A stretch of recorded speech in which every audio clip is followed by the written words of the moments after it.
ओम शांति। ये बाबा की 20 तारीख की साकार वाणी है। सार है मुरली का। मीठे बच्चे, माया रावण के संग में आकर तुम भटक गए। पवित्र पौधे अपवित्र बन गए। अब फिर पवित्र बनो। प्रश्न: हर एक बच्चे को अपने ऊपर कौन सा वंडर लगता है?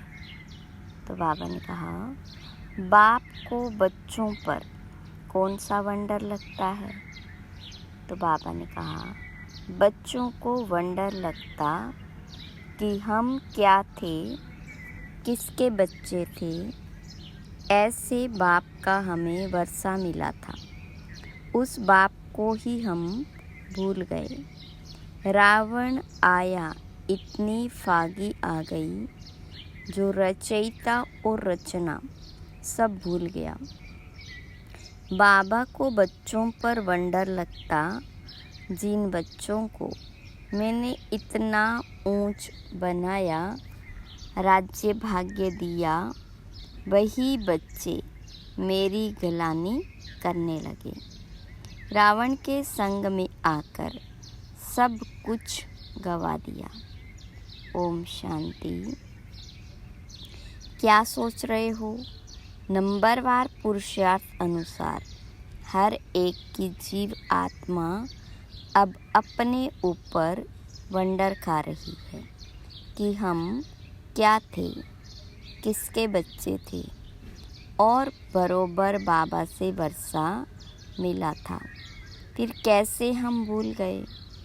हम सतो प्रधान दुनिया में सारे विश्व के मालिक थे, बहुत सुखी थे। फिर हम सीढ़ी उतरे, रावण आया, गोया इतनी फागी आ गई, जो रचता और रचना को हम भूल गए। फागी में मनुष्य रास्ता आदि भूल जाते हैं ना, तो हम भी भूल गए। हमारा घर कहाँ है, कहाँ के रहने वाले थे। अब बाबा देख रहे हैं हमारे बच्चे, जिन्हें हम आज से 5000 वर्षों पहले राज्य भाग्य देकर गए, बड़े आनंद मौज में थे। यह भूमि फिर क्या हो गई, कैसे रावण के राज्य में आ गए। पराए राज्य में तो जरूर दुख ही मिलेगा। कितने तुम भटके अंधश्रद्धा में, बाप को ढूंढते रहे, परंतु मिले कहाँ। जिसको पत्थर ठीकर में डाल दिया तो मिलेगा फिर कैसे। आधा कल्प तुम भटक भटक कर जैसे फां हो गए, अपने ही अज्ञान के कारण। रावण राज्य में तुमने कितना दुख उठाया। भारत भक्ति मार्ग में कितना गरीब बन गया।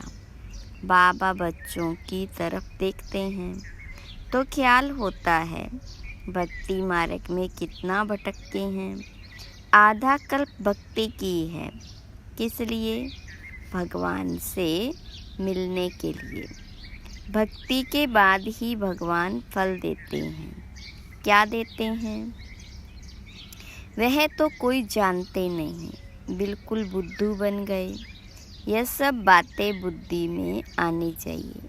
हम क्या थे, फिर कैसे राज्य भाग्य करते थे, फिर कैसे सीढ़ी नीचे उतरते उतरते रावण की जंजीरों में बंधते गए। अपरम अपार दुख थे। पहले पहले तुम अपरम अपार सुख में थे, तो दिल में आना चाहिए अपने राज्य में कितना सुख था, फिर पराए राज्य में कितना दुख उठाया। जैसे वो लोग समझते हैं अंग्रेज़ों के राज्य में हमने दुख उठाया है। अब तुम बैठे हो अंदर में, यह ख्याल आना चाहिए हम कौन थे, किसके बच्चे थे? बाबा ने हमको सारे विश्व का राज्य दिया, फिर कैसे हम रावण राज्य में जकड़ गए। कितने दुख देखे, कितने गंदे कर्म किए। सृष्टि दिन प्रतिदिन गिरती ही गई है। मनुष्यों के संस्कार दिन प्रतिदिन क्रिमिनल होते गए हैं, तो बच्चों को स्मृति में आना चाहिए। बाबा देखते हैं, यह पवित्र पौधे थे, किसको राज्य भाग्य दिया, वह फिर मेरे ऑक्यूपेशन को ही भूल गए। अब फिर तुम तमो प्रधान से सतो प्रधान बनना चाहते हो, तो मुझ बाप को याद करो, तो सब पाप कट जाए। परंतु याद भी नहीं कर सकते। घड़ी घड़ी कहते हैं बाबा हम भूल जाते हैं। अरे तुम याद नहीं करेंगे तो पाप कैसे कटेंगे? एक तो तुम विकारों में गिर पतित बने और दूसरा फिर बाबा को गाली देने लगे। माया के संग में तुम इतना गिर पड़े, जो जिसने तुमको आसमान में चढ़ाया उनको ठीक कर भीतर में ले गए। माया के संग में तुमने ऐसा काम किया। बुद्धि में आना चाहिए ना। एकदम पत्थर बुद्धि तो नहीं बनना चाहिए। बाबा रोज रोज कहते हैं, मैं फर्स्ट क्लास पॉइंट तुमको सुनाता हूँ।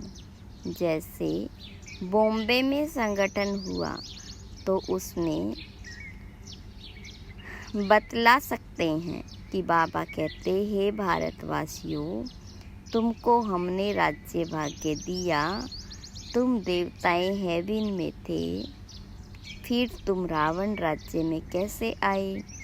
यह भी ड्रामा में पार्ट है। तुम रचता और रचना के आदि मध्य अंत को समझो, तब ऊंच पद पा सको। और मेरे को याद करो तो तुम्हारे विकर्म विनाश हो। यहाँ भल सब बैठे हैं, फिर भी किसकी बुद्धि कहाँ, किसकी बुद्धि कहाँ है? बुद्धि में आना चाहिए। हम कहाँ थे? अब हम पराए रावण राज्य में आकर पड़े हैं, तो कितने दुखी हुए। हम शिवालय में तो बहुत सुखी थे। अब बाबा आए वैशाल्य से निकालने, तो भी निकलते ही नहीं। बाबा कहते तुम शिवालय चलेंगे, फिर वहाँ यह विष नहीं मिलेगा, यहाँ का गंदा खान पान नहीं मिलेगा। यह तो विश्व के मालिक थे ना, फिर यह कहाँ गए? फिर से अपना राज्य भाग्य ले रहे। कितना सहज है। यह तो बाबा समझाते हैं, सब सर्विसेबल नहीं होंगे। नंबरवार राजधानी स्थापन करनी है, जैसे 5000 वर्ष पहले की थी। सतो प्रधान बनना है। बाबा कहते यह है तमो प्रधान पुरानी दुनिया। एक्यूरेट पुरानी दुनिया तब होगी, जब होगी तब तो बाबा आएगा ना। बाबा बिगर तो कोई समझा न सके। भगवान इस रथ द्वारा हमको पढ़ा रहे। यह याद रहे तो भी बुद्धि में ज्ञान हो, फिर औरों को बताकर आप समान बनाए। बाबा समझाते पहले तो तुम्हारे क्रिमिनल कैरेक्टर्स थे जो मुश्किल सुधरे हैं। आँखों की क्रिमिनलिटी निकलती नहीं है। एक तो काम की क्रिमिनलिटी, वह मुश्किल छूटती है। फिर साथ में 5 विकार है। क्रोध की क्रिमिनलिटी भी कितनी है। बैठे बैठे भूत आ जाता, यह भी क्रिमिनलिटी हुई। सिविलाइज तो हुए नहीं, नतीजा क्या होगा? 100 गुना पाप चढ़ जाएगा। घड़ी घड़ी क्रोध करते रहेंगे। बाबा समझाते तुम अभी रावण राज्य में तो नहीं हो ना, तुम तो ईश्वर के पास बैठे हुए हो। तो इन विकारों से छूटने की प्रतिज्ञा करनी है। बाबा कहते, अब मुझे याद करो, क्रोध मत करो। 5 विकार तुमको आधा कल्प गिराते आए, सबसे ऊंच भी तुम भूतों ने तुमको गिराया है। अब शिवालय में जाने के लिए इन विकारों को निकालना है। इस वैशाल्य से दिल हटाते रहो।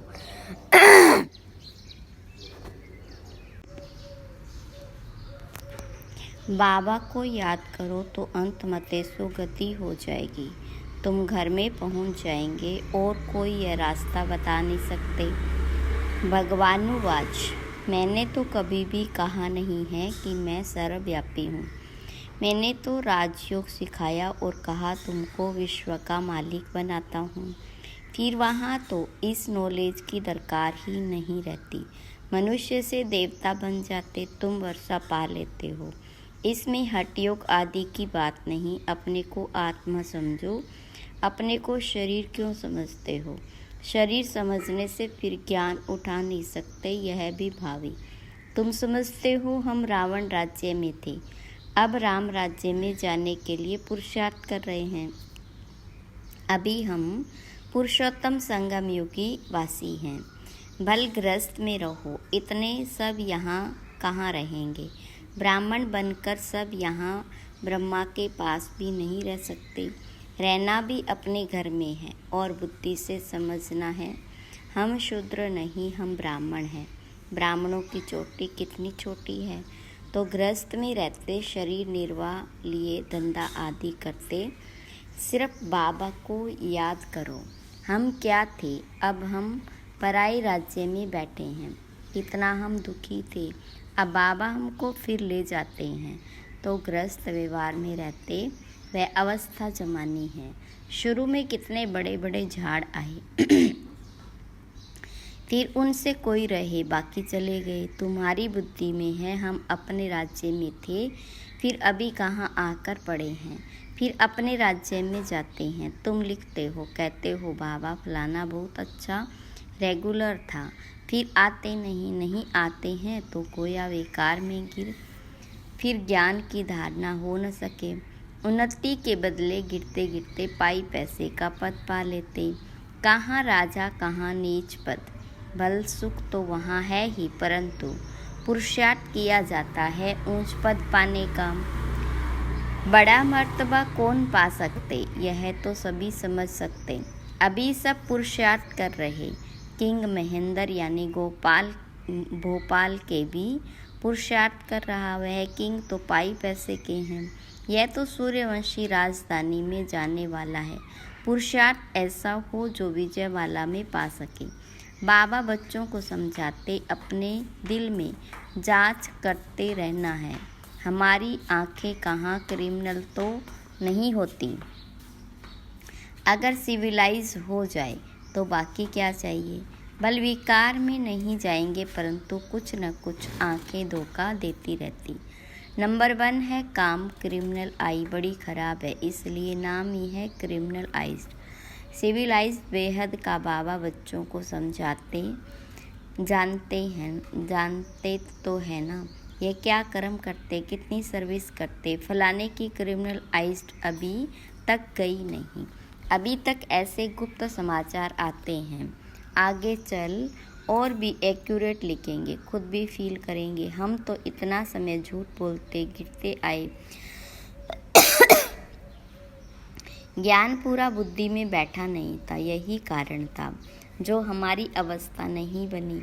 बाबा से हम छिपाते थे, ऐसे बहुत छिपाते।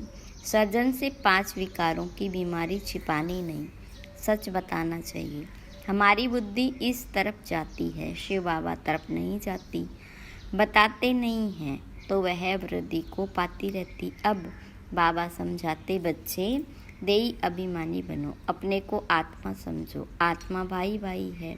तुम कितने सुखी थे जब पूज्य थे, अब तुम पुजारी दुखी बन पड़े हो, तुमको क्या हो गया? सब कहते यह गृहस्थ आश्रम तो परंपरा से चला आया। क्या राम सीता को बच्चे नहीं थे? लेकिन वहाँ विकार से बच्चे नहीं होते। अरे वह तो है ही संपूर्ण निर्विकारी दुनिया। वहाँ भ्रष्टाचार से पैदाइश नहीं होती, विकार नहीं होता। वहाँ यह रावण राज्य होता ही नहीं, वह तो राम राज्य है। वहाँ रावण कहाँ से आया? मनुष्यों की बुद्धि बिल्कुल चट खाते में है। किसने की? मैंने तुमको सतो प्रधान बनाया था, तुम्हारा बेड़ा पार किया था, फिर तुमको तमो प्रधान किसने बनाया? रावण ने। यह भी तुम भूल गए हो। कहते हैं यह तो परंपरा से चला आता। अरे परंपरा कब से? कोई हिसाब तो बताओ। कुछ भी समझते नहीं। बाबा समझाते, तुमको कितना राज्य भाग्य देकर गए। तुम भारतवासी बहुत ही खुशी में रहते और कोई था ही नहीं। क्रिश्चियन भी कहते पैराडाइज था। चित्र भी दिखाओ, देवताओं के हैं, उनसे कोई पुरानी चीज़ हो नहीं सकती। पुराने ते पुराने या लक्ष्मी नारायण होंगे या इनों की कोई वस्तु होगी। सबसे पुराने ते पुराना है श्री कृष्ण। नए से नया भी श्री कृष्ण था। पुराना क्यों कहते? क्योंकि पास्ट हो गया। तुम ही गोरे थे, फिर सांवरे बनो। सांवरे कृष्ण को भी देखकर बड़ा खुश होते हैं। झूले में भी सांवरे को झुलाते हैं। उनको क्या पता कि गोरा कब था। कृष्ण को कितना प्यार करते हैं। राधे ने क्या किया? बाबा कहते, तुम यह सत के संग में बैठे हो, बाहर को संग में जाने से फिर भूल जाते हो। माया बड़ी प्रबल है, गज को ग्राहा हप कर लेते ऐसे भी हैं। अभी भागे की भागे, थोड़ा भी अपना अहंकार आने से और ही सत्यानाश कर लेते। बेहद का बाप तो समझाते रहेंगे, इसमें फंक नहीं होना चाहिए। बाबा ने ऐसे क्यों कहा? हमारी इज्जत गई। अरे इज्जत तो रावण राज्य में चट हो ही गई। दे अभिमान में आने से अपना ही नुकसान कर देंगे, पद भ्रष्ट हो पड़ेगा। क्रोध लोभ भी क्रिमिनल आई है। आँखों से चीज़ देखते हैं तब तो लोभ होता है। बाबा आकर अपना बगीचा देखते हैं, किस किस्म के फूल हैं। यहाँ से जाकर फिर उस बगीचे में फूलों को देखते। शिव बाबा को फूल भी बरोबर चढ़ाते। वह तो है निराकार चैतन्य फूल। तुम अभी पुरुषार्थ कर ऐसा फूल बनते हो। बाबा कहते, मीठे मीठे बच्चों, जो कुछ बीता उसको ड्रामा समझो, सोचो नहीं। कितनी मेहनत करते हैं, होता तो कुछ नहीं, ठहरता नहीं। अरे प्रजा भी तो चाहिए ना। थोड़ा भी सुना तो वह प्रजा हो गई। प्रजा तो ढेर बननी है। ज्ञान कभी विनाश को नहीं पाता। एक बार सुना शिव बाबा है तो भी बस प्रजा में आ जाएंगे। अंदर में तुम्हें यह स्मृति आनी चाहिए, हम जिस राज्य में थे वह फिर से अब पा रहे। उसके लिए पूरा पुरुषार्थ करना चाहिए। बिल्कुल एक्यूरेट सर्विस चल रही है। अच्छा, मीठे मीठे सिकिलदे बच्चों प्रति माता पिता बाप दादा का याद प्यार और गुड मॉर्निंग। रूहानी बाप की रूहानी बच्चों को नमस्ते। रूहानी बच्चों की रूहानी बाप दादा को याद प्यार गुड मॉर्निंग और नमस्ते। धारणा के लिए मुख्य सार। पहली पॉइंट, शिवालय में जाने के लिए इन विकारों को निकालना है। इस वैशाल्य से दिल हटाने जाना है। शूद्रों के संग से किनारा कर लेना। दूसरी पॉइंट, जो कुछ बीता उसे ड्रामा समझ कोई भी विचार नहीं करना। अहंकार में कभी नहीं आना। कभी शिक्षा मिलने पर फंक नहीं होना।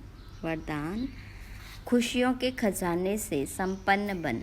दुखी आत्माओं को खुशी का दान देने वाले पुण्य आत्मा भव। विस्तार, इस समय दुनिया में हर समय का दुख है और आपके पास हर समय की खुशी है, तो दुखी आत्माओं को खुशी देना यह सबसे बड़े से बड़ा पुण्य है। दुनिया वाले खुशी के लिए कितना समय संपत्ति खर्च करते और आपको सहज अविनाशी खुशी का खजाना मिल गया। अब सिर्फ जो मिला है उसे बांटते जाओ। बांटना माना बढ़ना। जो भी संबंध में आए वह अनुभव करे कि इनको कोई श्रेष्ठ प्राप्ति हुई।